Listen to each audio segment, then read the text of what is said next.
Welcome to Coffee and Tea with SCG, a podcast from the industry experts at SCG Advertising and PR. We are a full-service, women-owned agency that offers advertising, public relations, recruitment marketing, and association and event management. In this season, we'll be chatting with some members of our team about innovation in their respective industries. So grab your coffee and your tea, and let's brew up a good conversation.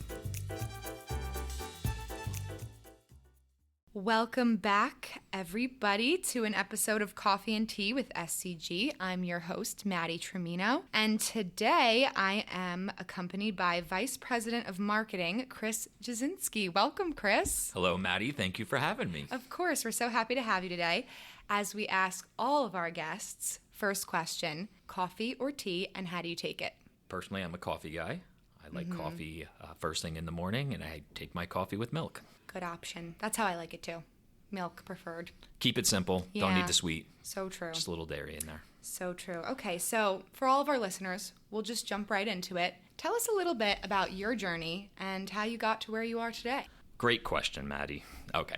So my marketing journey started about 25 years ago. Over the years, I've worked on the media side. I've also worked within client relations. Of those 25 years, I spent the majority of that in an agency setting, which has been really helpful for me personally in my growth. As I mentioned, I did spend a lot of time on the media side. The first few years of my career, I was working more focused on traditional media, your TV, radio, print of the world. Then on the latter half, I started working more closely on the digital front. Overall, this has gave me a really well-rounded knowledge of media in general, and that really helped me as I developed into the role on client services. As you know, as working on my team, we have several clients that we work with, and it's really important that anyone who's in a client service or a client-facing role has full knowledge of what happens on their campaign. So having that media background was really beneficial for me as I got into doing client services. So I was in client services for about a decade before joining SCG, and that really helped me develop into the role now as VP of Marketing here at this wonderful company. Yeah, which actually makes so much sense because when I started working with you about a year, almost a year ago, right? Yeah, about a year, yeah. About a year ago. That was something that I noticed, that not only were you able to teach me client services, but I noticed how much you were able to work with Kate, which I also thought was very cool. And then you had told me that you had worked in media for a while. And right. I think that is something that not a lot of people can say, that they have this like full, you stay in a vertical usually and you perfect that and you work on that, and I think it's cool that you can kind of say you're a jack of all trades and you can kind of touch into every area of service. Well, it's important. Helpful. Very important, like what you just mentioned. Many a times we'll have client calls where we have our media team on board as well as client services and our creative team if necessary, but you never know we're going to have a one-off call with a client. They may ask you a media-related question, so having that knowledge, being able to speak to it, you might not have the answer that they're looking for, but you can at least articulate your knowledge within there, and if you have to get back to them with a question, you let them know you'll come back and you'll get that answer from the media specialist. Right, so. Absolutely. Which some may say takes a little bit of innovation, which is a very, very bad segue into my next question. In the time span that you've worked in marketing, what does innovation in marketing mean to you personally, and how do you foster that mindset where you work and within your team? That's a really good question, because like marketing and media has evolved so much, as I mentioned before, since I started working there. So in my first stop, when I worked on the client side, we had a weight loss supplement that we were promoting. And we had a spokesperson. Her name was Anna Nicole Smith. You guys may or may not have heard of her. So the company we worked for was called Trim Spa. Trim Spa, baby. But working with Anna Nicole at that time, as I mentioned, traditional media was big, right? So we were doing a lot of TV. We were doing a lot of radio. We do some print as well, maybe some out of home. But there wasn't the digital and social that we're used to today. So in looking back, my mentor at the time, a gentleman by the name of John Cowan, he had the foresight. He said, we have this spokes model, but how do we use it to her full extent? How do we get in front of the people that we're not just outside of these radio and these TV opportunities? So he kind of saw her as an influencer before the influencers that we know now. Right. Like nowadays, you see influencers that are all over social media. They're all over, it's hard to miss. But that wasn't common back then. Right. So if we knew Anna Nicole was making an appearance, we'd make sure she'd have the right talking points. You'd promote Trim Spa, which was really important at that time. So to me, seeing something like that, you always have to have that mindset. What are we not doing? What could we be doing within the parameters that we have to really amplify our message another way? So that was one area. And actually, when I was working in the same company, this is one of my favorite stories. So when I was younger, this is over 20 years ago, my friends and I were big fans of UFC, which is the Ultimate Fighting Championships, right? Back then, UFC took place once every 3 months or so. It was a big event when it would take place. We did have one of their fighters at the time was, let's say, on the payroll, and he was one of our sponsors that we utilized as part of our campaigns. And I'll never forget it. Me and my friends were going to go down to Atlantic City. My boss called me. He's already down there because we have a fighter down there. And he says, listen, I need you to stop by the CFO. She's going to hand you a package. I need you to bring that down to me. So go down to finance, mind you, and we get down there and she hands me a pack and she goes, don't open this. And I go, no, it's not a problem. Well, I get that in my car. I start driving down. What do you think the first thing I did was? I opened that package. Of course. And there was $20,000 in there. And you just, all right, mind you, now I'm in my early 20s. Now I'm driving with $20,000 in cash. So tempting. It is very tempting. So we get down to Atlantic City. I catch up to my boss, John. I said, John, here's that money you're looking for. What are we going to do with this? And he goes, you see this stack of hats? You see those fighters? We're going to find some sponsors tonight. We're going to find someone to promote the product. And it was on a pay-per-view. So, I wasn't very involved when it came to that part, but watching him work and just saying who can be that low-hanging fruit to get us on TV. Not for free marketing, but for close to. It's something guerrilla marketing, if you want to call it. That's the old phrase they used to use with it. But that was one of my favorite stories. So just seeing John and the way he operated, the Anna Nicole Smith and this, he just said, well, how do I apply that in the future, right? Like when we have a budget parameter that we're working off with, the client only has creative for certain platforms. How do we take that and squeeze as much juice as we can out of that lemon at the end of the day? So while I don't have a specific current day example top of mind, always having that mindset, what more can we be doing within the parameters we have? Absolutely. And it's so interesting because now influencers are a dime a dozen. Like that is some of the most popular ways that people influence their brand and get their name out there and have visibility is through these influencers on social media apps, TikTok, you see it everywhere. So it's kind of interesting too. I feel like innovation is a word that gets thrown around a lot now that I think people think is a new concept, but it's been happening for years and years and years. It's just had a different look and feel back then. But that's what innovation is. It grows with the times, right? Innovation grows with the time. There's always going to be something new, something exciting to go after. And I think I applaud all the platforms out there that are always looking to find a new, unique way to get in front of an audience. And I appreciate clients and agencies who are willing to take that risk, to take aside and put aside testing budget to try these new opportunities. Because if you don't try it, you're not going to know if it's going to work at the end of the day. Absolutely. And it sounds like you had a really good mentor and leader at that time. What was his name again? You mentioned John him? Cowan. John Cowan. Well, it sounds like he was ahead of his time in certain ways and had a lot of great ideas. So what advice would you give to other marketing leaders like John was to you? What would you say based off your own experience in your current role? I think as a leader within an organization, you have to have a certain mindset. Obviously, at the end of the day, we're looking to get the best service our clients. We want to make sure that we're getting a job done in a timely manner. But what's important to me overall is really the respect that we have for our employees, the people on your team, because without those people, you aren't going to succeed. I think it's very, very easy to say that, if you have employees that work on your team, the better they look, the better you look. And it's not about me, it's about really the company and setting the culture and making sure people are comfortable working in that environment. So I would just say, first and foremost, let's be kind to people. Let's treat people how you would want to be treated. Yes. And I know that sounds so cliche, but it's the truth, because I've had some managers over the years where you're just like, I'm a human, right? And why don't we talk to each other like we're human beings? And again, I don't want to derail, but I will tell you a story that I worked for a leader. When I was working in New York City at one point, I worked for a print agency, and I learned a tremendous amount about print, which unfortunately is a dying breed right now. But I did learn so much. And at that time, my wife and I had twins, right? And so the boys were very young, and I vividly remember one day walking into my senior manager's office, and I said, I'm not going to use names here, but I said, listen, I need to leave at 4:00 today. I have to take my sons to an appointment. This was a very corporate setting that I worked in, and the response shocked me. And the response was, well, can't your wife do that? And, my wife worked full time as well. And I'm a parent. She's a parent. Right. And I would never say that to an employee. I would never think that, to say that to employees. So you take the learnings over the years, the way you've been treated, the way you want to be treated. And you say, as a leader, why don't we practice that, but practice what you preach at the end of the day. And I hope that's like the mindset that we're creating here. And so Maddie, you know me. You know I like going off script.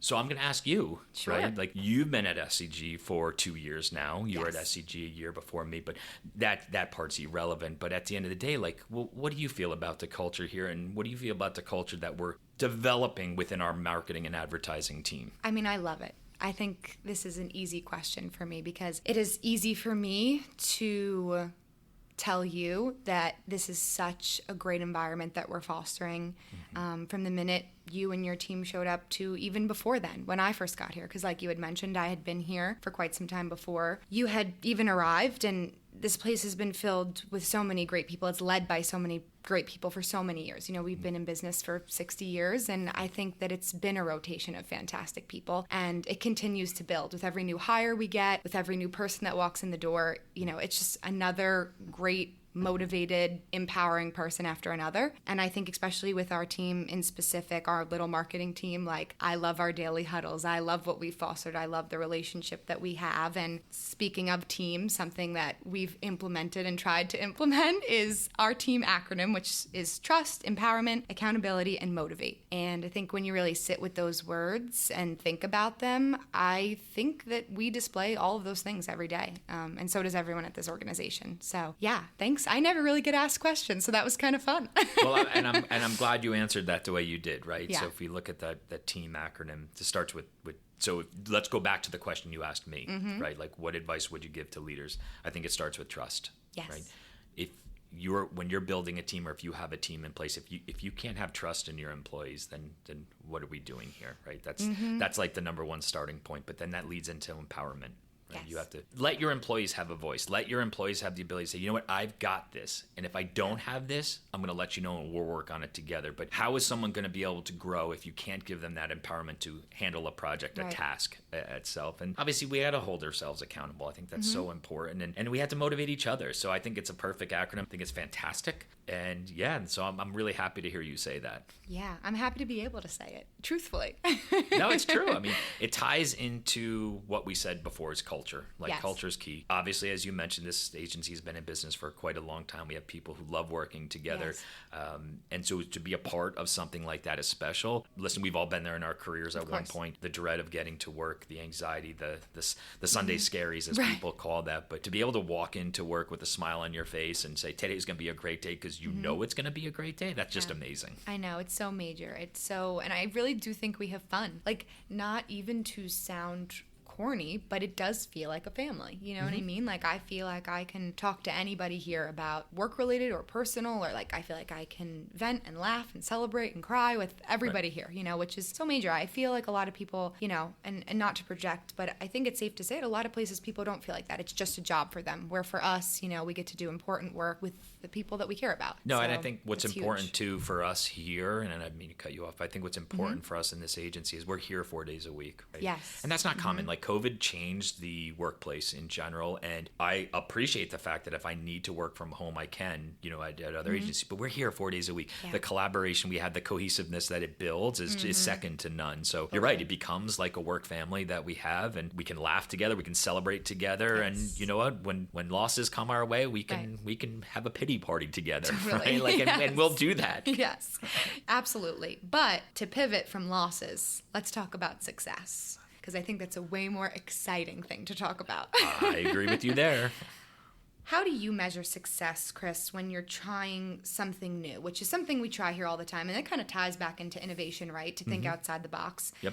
What does that measurement look like for you when you're in those uncharted or untested environments within your marketing strategy? So I think a true marketer, at the end of the day, will find a KPI, a key performance indicator, right? Ultimately, that there may not be something that's set in stone. Like, I'm going to try this new technique. I'm going to try this new form fill in Meta. Whatever it is that you're trying differently. Like, what does success look like to you? How are you going to gauge that? So it's going to be different, right? And I'm sorry for a vague answer in that regard, but I think you need to identify, like, there may not be a low-hanging fruit of what success looks like, but what are we hoping to accomplish? Right. Like we worked recently with a client of ours about an awareness campaign, right? Where we know that there was an opportunity for some results that would come back from testing or getting treatment, right? But at the end of the day, we don't have access to that information. So how do you find the parameters to show success? Is it more people coming through the door, right? Like what is the ultimate, find that ultimate KPI you're looking for. But if you can't identify that, then let's find pieces in between that we can really measure our success on.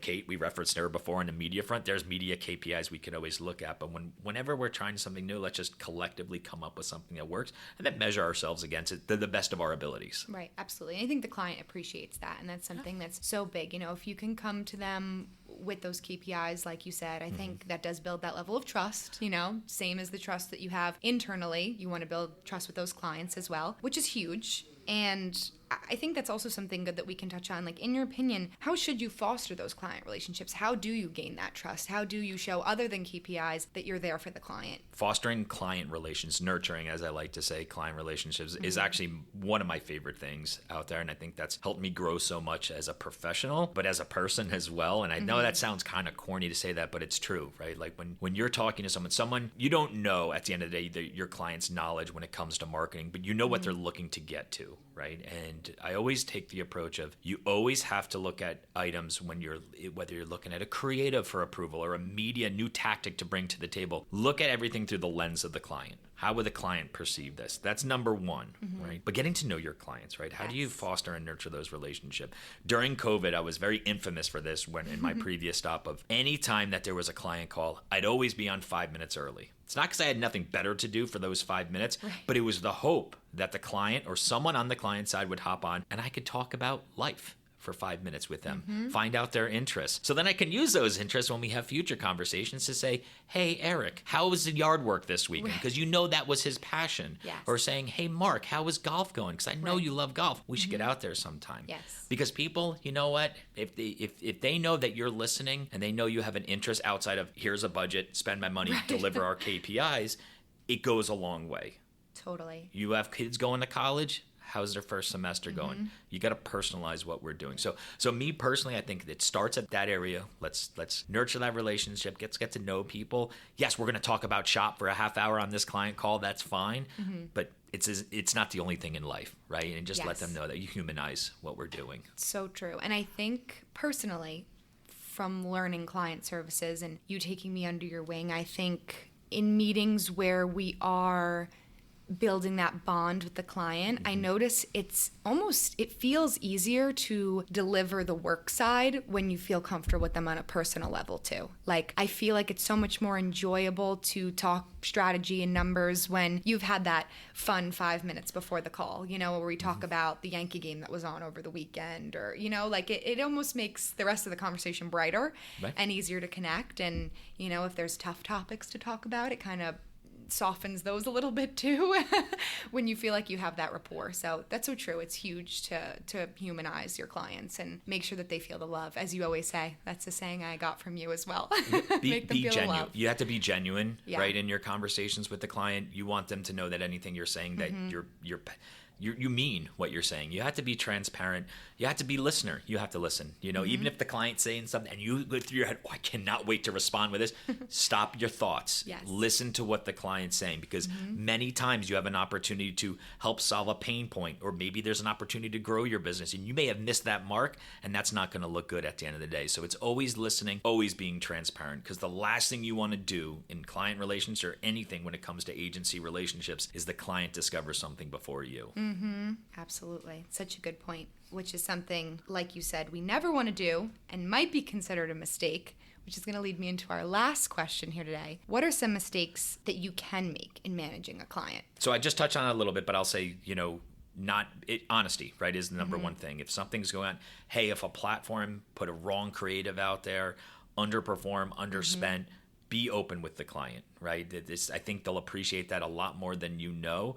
But them discovering things without you bringing it to the table, that could go sideways, really, at the end of the day. But if you have what I talked about, you listen to the client, you know what their needs are, you know their likes and dislikes, you'll avoid situations like that at the end of the day. So I'm a big advocate, again, of just transparency, making sure that the client's fully aware of what's going on, whether they're spending a small amount with your agency or a large amount. All clients should be treated equal and get that full attention they deserve. Absolutely. Well, thank you so much, Chris. This has been such a pleasure. We always have good talks, and this one was just another added to the list. So I really appreciate you coming on the podcast today. And stay tuned, everybody, for more. Thank you for having me on today. This was really enjoyable. I'm looking forward to the next series of Chris Talks that come out in the future. So, yes.